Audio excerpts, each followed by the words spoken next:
আমি করোনা ভাইরাসের যে ইন্টারভিউটা বলেছি, 2টা ইন্টারভিউ এসছে।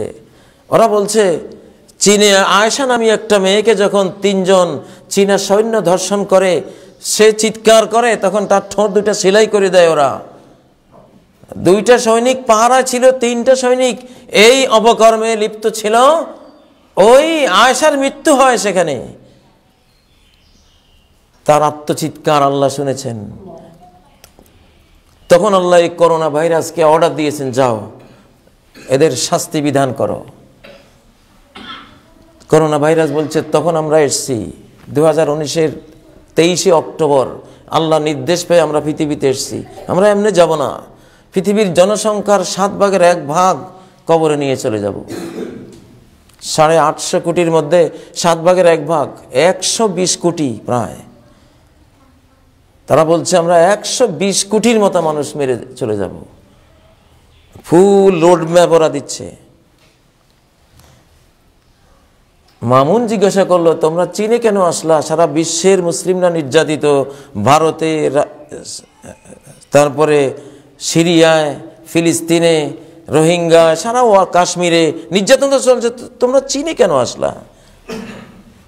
করোনা ভাইরাস বলল যে চীনে এই জন্য আসছি যে চীনের মুসলিমদের আত্মনাদ এক আল্লাহ ছাড়া কেউ শোনে না, কেউ জানে না এখানে যে কি হয়।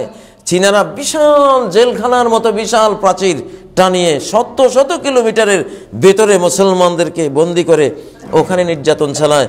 বিশ্ব মিডিয়ার কেউ জানে না ওখানে কি হয়।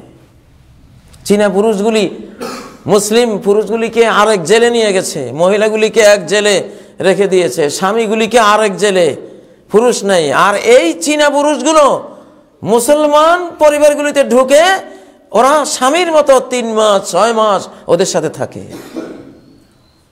এবং চীনা সরকার ঘোষণা দিয়েছে যে কোনো চীনা মানুষ একজন মুসলিম তরুণী বিয়ে করতে পারলে তাকে 50,000 চাইনিজ মুদ্রা পুরস্কার, চাকরি ফ্রি, খরচ ফ্রি, সন্তান হলে তাদের পড়ালেখা ফ্রি। এরকম চীনে একটা মানুষ যদি উইঘুর বা সিনজিয়াংয়ের কোনো মুসলমান মেয়েকে বলে যে আমি ওকে বিয়ে করবো, বাস শেষ, আর উপায় নাই। যদি রাজি না হয় তুমি সন্ত্রাসী, হয় গুলি করবে আর না হয় তাকে এমন কোথায় নিয়ে যাবে তার কোনো ঠিকানাই আর খুঁজে পাওয়া যাবে না। স্ত্রী স্বামীর কাছে অনুমতি চেয়েছে, আমি আত্মহত্যা করব, তুমি পারমিশন দাও। স্বামীর নাম রাশেদ, সে বলল ঠিক আছে আত্মহত্যা করো। কারণ এই নির্যাতন কিভাবে সহ্য করবে? স্বামী তার স্ত্রীকে আত্মহত্যার পারমিশন দিয়েছে। ঠিক 1947 সালে যেমন মুসলমান মেয়েরা হিন্দু সন্ত্রাসীদের অত্যাচারের ভয়ে কেউ পানিতে ঝাঁপ দিয়ে আত্মহত্যা করত, কেউ কূপে, হিন্দু মেয়েরা আগুনে, মুসলমানরা মারতে আসতেছে, হিন্দু মেয়েরা আগুনের কুণ্ডুলিতে ঝাঁপ দিয়ে পড়ে আত্মহত্যা করত। সেই অবস্থা চীনে। কিন্তু চীনের এই অবস্থা কেউ জানে না। এই জন্য আল্লাহ আমাদেরকে বলেছে এইখানে যাও, আমি বিশ্ববাসীকে জানাবো। এই জন্য একমাত্র চীনদের সাথে, চীনের মুসলিমদের সাথে ডাইরেক্ট আল্লাহ যোগাযোগ, কারণ ওদের কেউ নাই। ওরা কাকে বলবে? ওদের এক আল্লাহ ছাড়া কেউ নাই। এই জন্য আল্লাহ ওদের ওখানে আমাদেরকে অর্ডার দিয়ে পাঠিয়েছেন। প্রথম ওই 3 সৈনিককে আমরা আক্রমণ করে মেরে ফেলেছি, করোনা ভাইরাস বলছে।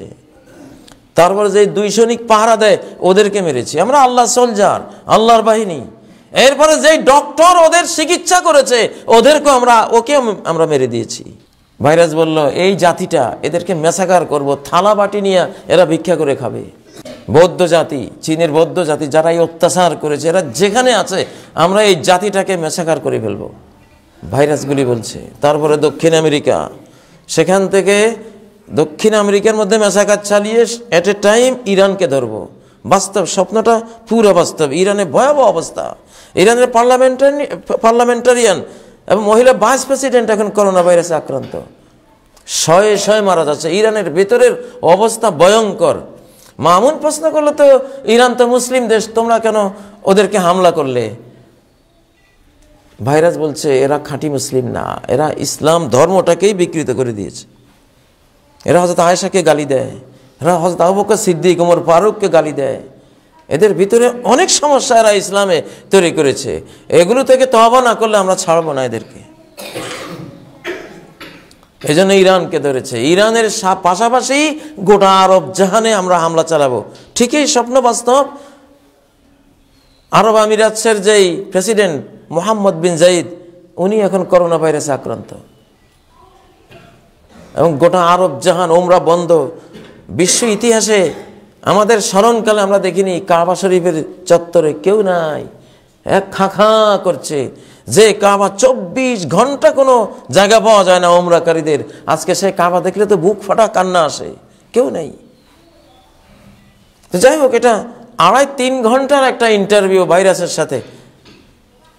বাংলাদেশের সম্পর্কে মামুন জিজ্ঞাসা করলো, বাংলাদেশ সম্পর্কে তোমাদের পরিকল্পনা কি? করোনা বলছে, আমরা বাংলাদেশের সম্পর্কে আমাদের আক্রমণের তেমন পরিকল্পনা নাই, কারণ সারা পৃথিবীতে একটা মাত্র রাষ্ট্র বাংলাদেশ, যেখানে আল্লাহর কোরআন, ইসলাম, আল্লাহ রাসূলকে নিয়ে এত আলোচনা হয় যেটা পৃথিবীর কোনো দেশে নাই। এই জন্য আমাদের বাংলাদেশের ব্যাপারে আমাদের বড় আক্রমণের পরিকল্পনা নাই। তবে তোমাদের দেশে যারা ইসলাম বিরোধী আছে আমরা ছাড়বো না। যারা আল্লাহর বিরুদ্ধে যারা ভূমিকা রাখবে ওদেরকে আমরা ছাড়বো না।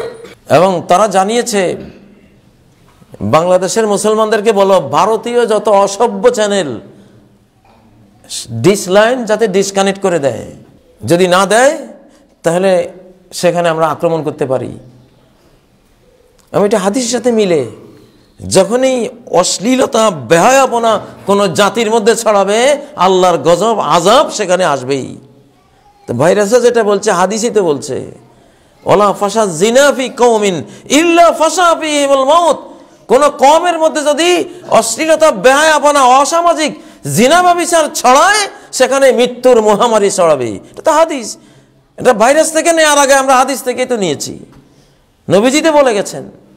ওরা বলছে এইসব কিছু যদি বন্ধ না হয় তো ওইখানে আমাদের হামলা চলবে।